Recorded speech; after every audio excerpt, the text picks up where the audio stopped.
오늘 이 본문은 사도 바울이 에베소와 근처에 있는 골로새라고 하는 교회에 편지하면서 특별히 그 시대를 향하여 어떻게 믿음 가운데 살아야 할지를 설명하면서 권고하는 편지입니다. 특별히 골로새서는 에베소서와 많은 부분 겹치지만 또 나름대로 에베소서와는 또 다른 특징들을 가지고 있습니다.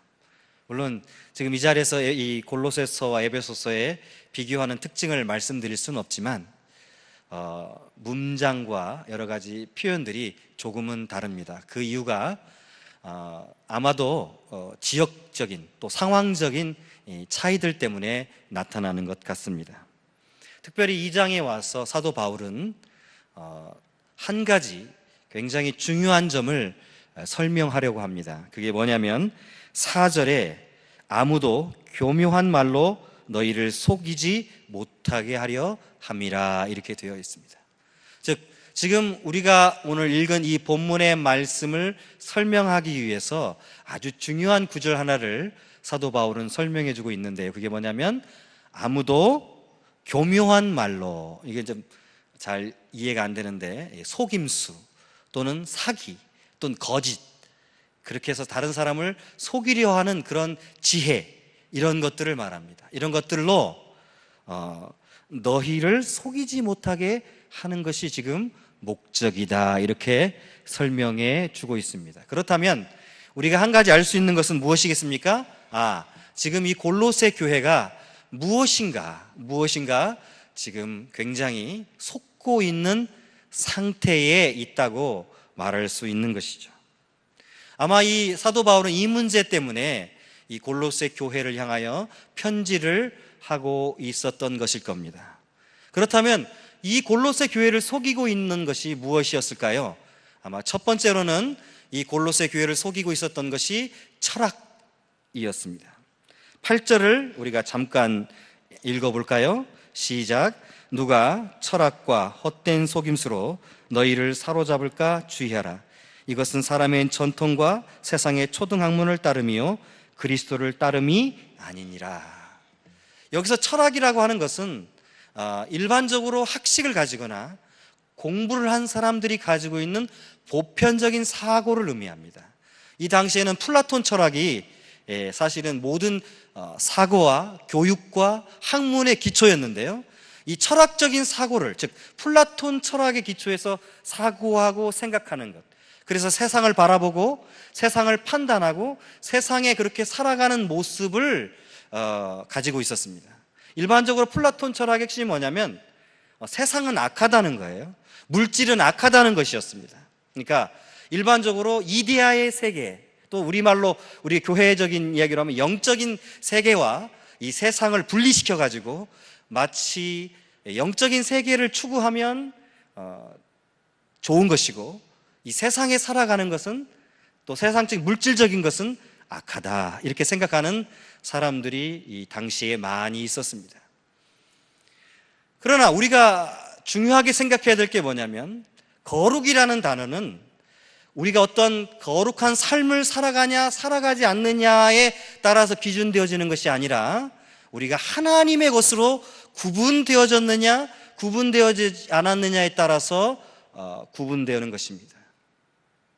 따라서 우리가 세상에 살아가더라도 주님의 말씀을 따라서 주님이 원하시는 길로 가면 거룩한 삶이고요, 이렇게 교회에 나와 있어도 여전히 집에 있는 깐밥, 누른밥 생각하면 거룩하지 않은 거죠.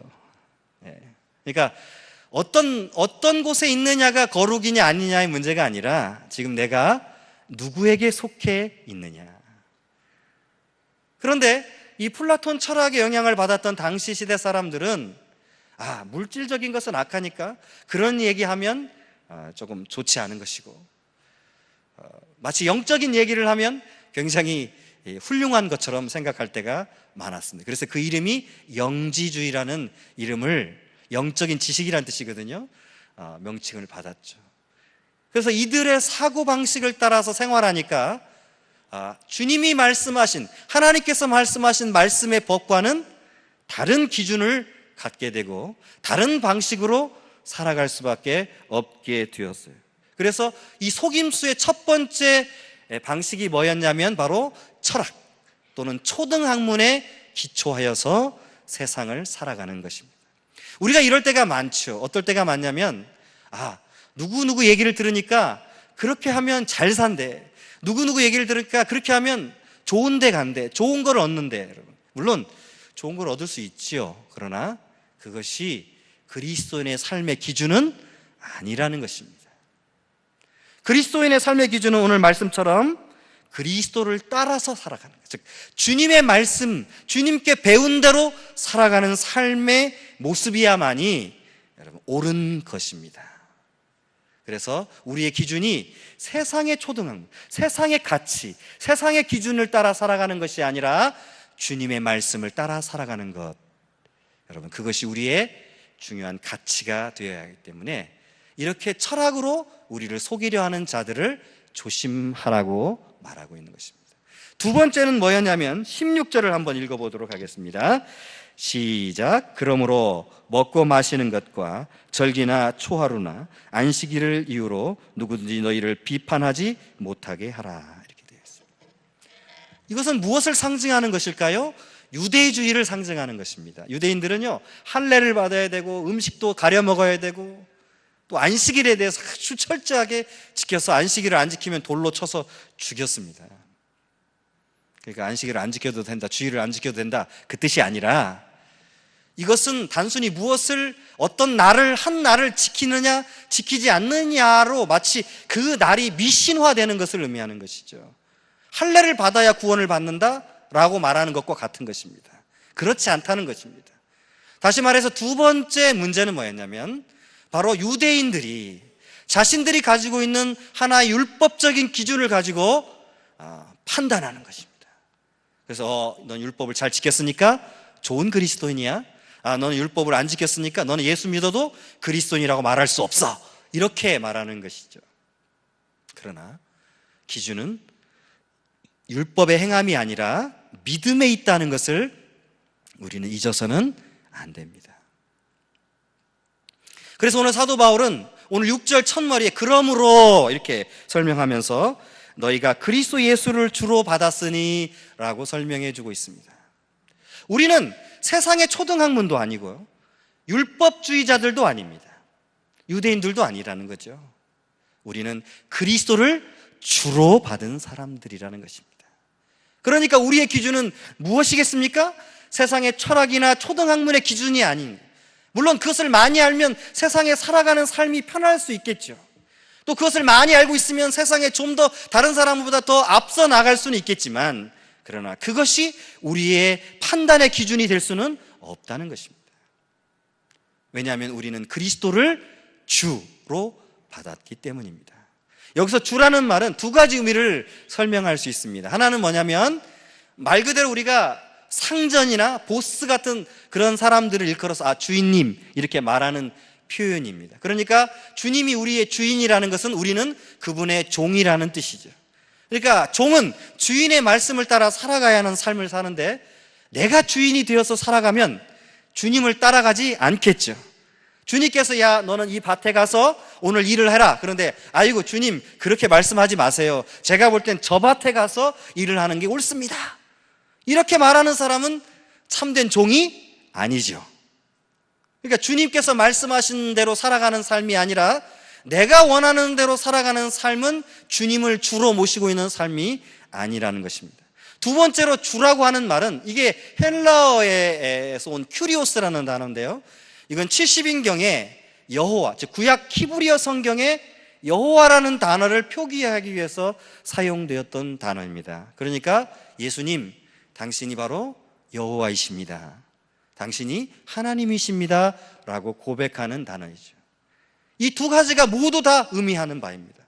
그러니까 예수를 우리의 주로 받았다는 것은 뭐냐면, 인정한다는 것은 뭐냐면 믿는다는 것이고, 우리 주님께서만이 우리의 삶의 유일한 기준이요 원리이기 때문에 우리는 다른 사람들 또는 혹은 내 생각의 옳고 그름의 판단의 기준에 따라 살아가는 것이 아니라 주님 말씀하시면 내가 나아가는 것이죠. 주님이 멈추라고 하시면 내가 멈추는 것입니다. 주님 말씀에, 우리에게 주님 말씀에 사랑하라고 하면 사랑하는 것입니다. 그런데 우리는 간혹 우리 세상의 이 초등학문 또는 철학의 기준을 가지고 마치 그것에 따라서 살아가지 않으면 그것이 잘못된 삶인 것처럼 설명할 때가 많이 있다는 것이죠. 그러나 오늘 바울은 이렇게 말합니다. 너희가 이 초등학문이나 그런 유대인들처럼 어떤 것들을 주로 받은 것이 아니라 예수 그리스도를 주로 인정하고 믿고 살아가는 사람들이니까 당연히 어떻게 살아야 합니까? 그 안에서 사는 것이 옳은 것입니다. 그래서 주님 안에서 행하되 이렇게 설명하는 것이죠. 누구 안에서요? 주님 안에서입니다. 우리의 모든 삶의 바운더리, 우리의 삶의 영역이 주님이 말씀하시고 주님이 가르쳐 주신 그 말씀 안에 있어야만이 그것이 옳은 것이라는 것입니다. 왜냐하면 그분이 우리의 주님이시기 때문입니다.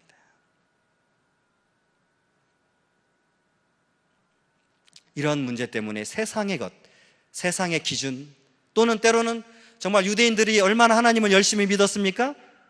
그래서 그들이 저들이 믿는 유대교가 진짜 기독교야라고 착각할 수도 있겠죠. 그러나 기준이 그런 사람들이 만들어낸 법이 아니라 또는 방식이 아니라 우리 주님께서 우리에게 명령하신 말씀대로 사는 것. 그래서 에베소서 4장 20절에 너희는 그리스도를 이와 같이 배우지 아니하였거니와 라고 설명했습니다. 다시 말하면 우리가 살아가는 삶의 방식은 주님 가르쳐 주신 대로, 기도도 주님 가르쳐 주신 기도. 그래서 주기도문이죠. 우리의 삶도 주님 가르쳐 주신 삶. 그래서 우리가 주님을 생각하고 주님을 바라보는 것입니다. 구주를 생각만 해도 내 맘이 좋거든. 주 얼굴 배울 때야 얼마나 좋으랴. 별로 안 좋으신가 봐요. 우리가 주님을 생각할 것만 해도 정말 가슴이 벅차잖아요. 근데 앞으로 그 나라에 가서 주님을 만날 걸 생각하면 얼마나 기쁘겠습니까?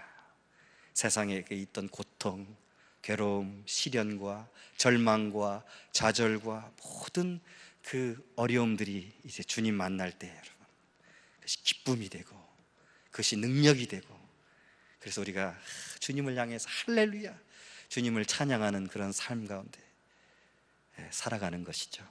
그래서 주 안에서 행해야 된다, 이렇게 설명해 주고 있는 것입니다. 그렇다면 주님 안에서 행한다는 게 뭘까요? 그 안에 7절입니다. 뿌리를 박으며 세움을 받는다. 이게 뭐냐면 여러분, 바위에 심겨져 있는 또는 바위에 세워져 있는 어떤 건물이나 나무를 한번 생각해 보십시오. 딱 이렇게 건물이 주춧돌 위에 단단히 있으면, 예수님께서도 마태복음 7장에 비유하셨죠. 반석 위에 집을 지면 창수가 나고 홍수가 나고 바람이 불어도 무너지지 않습니다. 바로 우리 주님 위에, 주님의 말씀 위에 우리의 삶을 세우고 그리고 그 속에 뿌리를 내리는 것을 의미하는 거예요. 나무가 있잖아요. 그냥 모래 위에다가 씨앗이 씌어져서 나무가 자라면 이게 좀 바람이 불면 모래 때문에 이렇게 흔들리죠. 그래서 사막에는 큰 나무들이 별로 없습니다. 왜냐하면 뿌리를 내릴 수가 없거든요. 그래서 선인장같이 착착한 나무들밖에 없어요. 그래야 살아남거든요.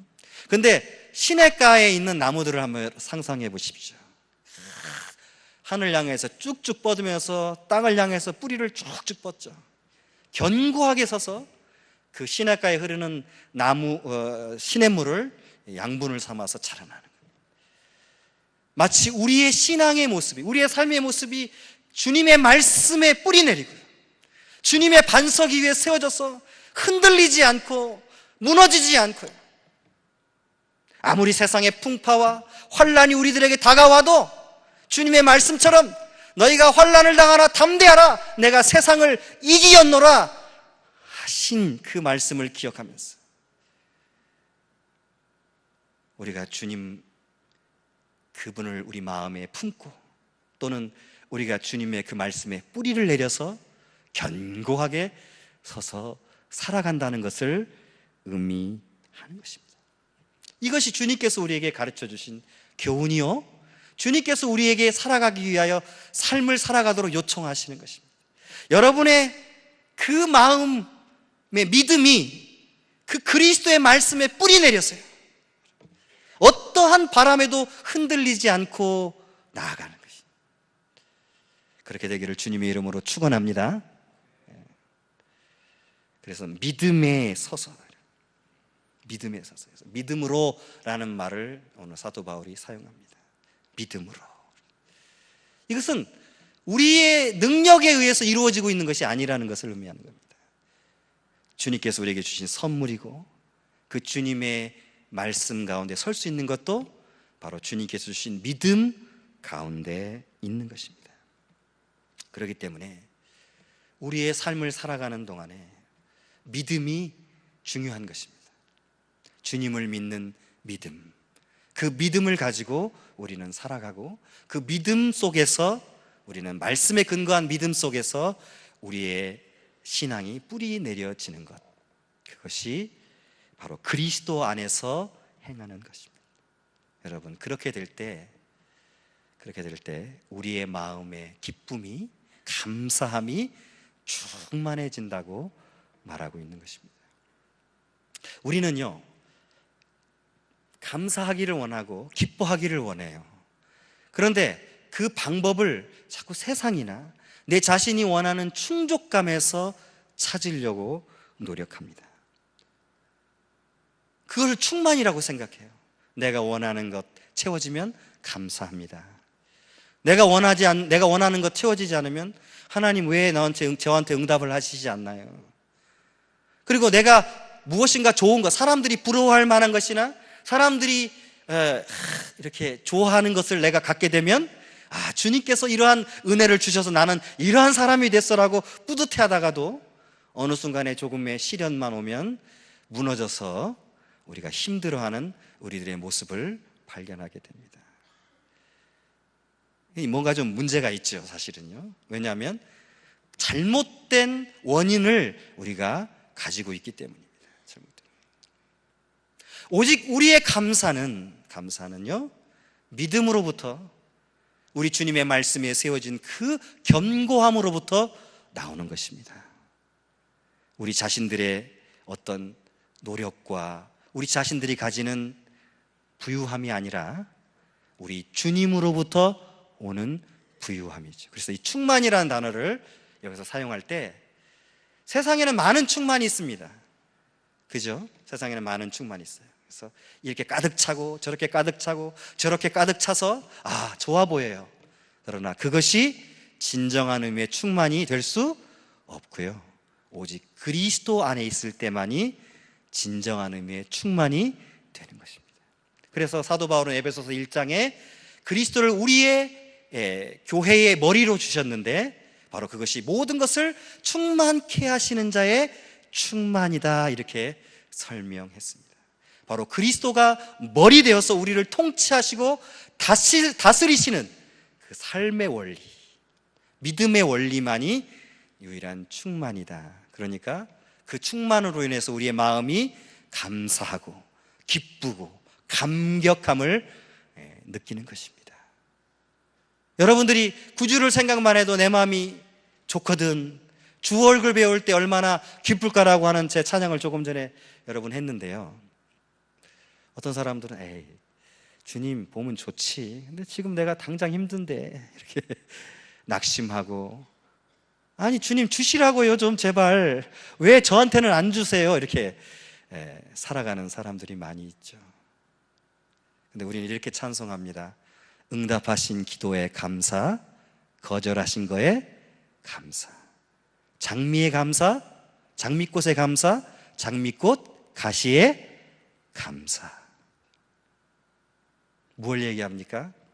우리의 감사는요, 우리의 감사의 충만함은 세상의 조건들이 취해졌느냐, 충만해졌느냐, 아니면 내가 원하는 것이 충만해졌느냐에 있는 것이 아니라 바로 주님을 나의 구주로 모시고 살아갈 때, 주님 안에서 내가 성장하고 자라날 때, 내 믿음이 주님의 말씀에 뿌리 내리고 견고해질 때, 그래서 구주를 알 때 행복 있네, 그 사랑 안에 거함으로. 모르시는가 봐요. 우리가 구주를 알 때 행복함이 있죠. 사도 바울은 빌립보서 3장에 그리스도를 아는 지식이 가장 고상한 지식이라고 설명했습니다. 우리가 살아가는 삶의 이 방식에서 가장 중요한 게 뭐냐면, 우리는 우리 자신과 자꾸 세상을 보려고 하는 세상의 눈으로 바라본다는 것인데요, 오늘 바울은 그게 아니라 믿음의 눈으로 바라보라는 것입니다. 주님께서 가장 선하신 분이고, 주님께서는 악이 없으신 분이고, 주님께서는 최고의 선이심으로 그분이 우리에게 주시는 것은 가장 아름답고 가장 필요하고 가장 요긴한 것이라. 그래서 우리의 삶을 때로는 우리가 고통스럽게 살아가거나, 때로는 절망 가운데 있거나, 때로는 낙심 가운데 있을지라도, 여러분, 믿음의 주여 온전케 하신 예수를 바라보면서 주님이 이 죄인들을 참으신 그 참으심을 기억하면서 우리들의 경주를 지속적으로 살아나갈 때, 여러분, 그것이 우리에게 고통인 것 같지만 사실은 그 속에서 감사가 넘쳐나는 것입니다. 우리의 삶의 가장 중요한 원리가 그렇기 때문에 내가 원하는 어떤 조건들이 충족해 있는가가 아니라 주님이 계시는가, 내가 주님 안에 거하는가, 주님과 그 연합 속에서 우리가 말씀 가운데 살아가고 있는가가 중요한 기준이라고 오늘 말씀에 주고 있는 것입니다. 그렇기 때문에 우리는 오늘 이 사도 바울의 이야기를 여러분 기억하면서 내 삶은 좀 어떨까? 나는 지금 어떻게 살아가고 있는가?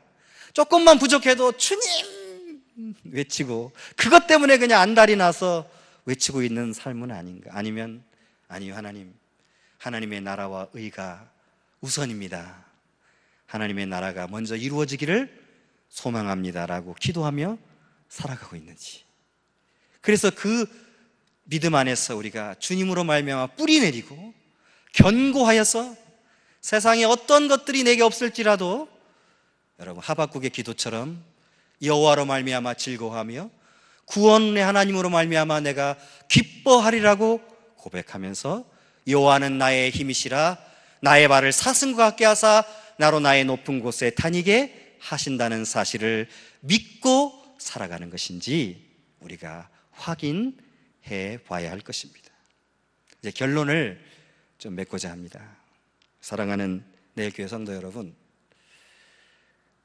사도 바울은 아마 기도하는 마음으로 이 구절을 쓰고 있을 것입니다.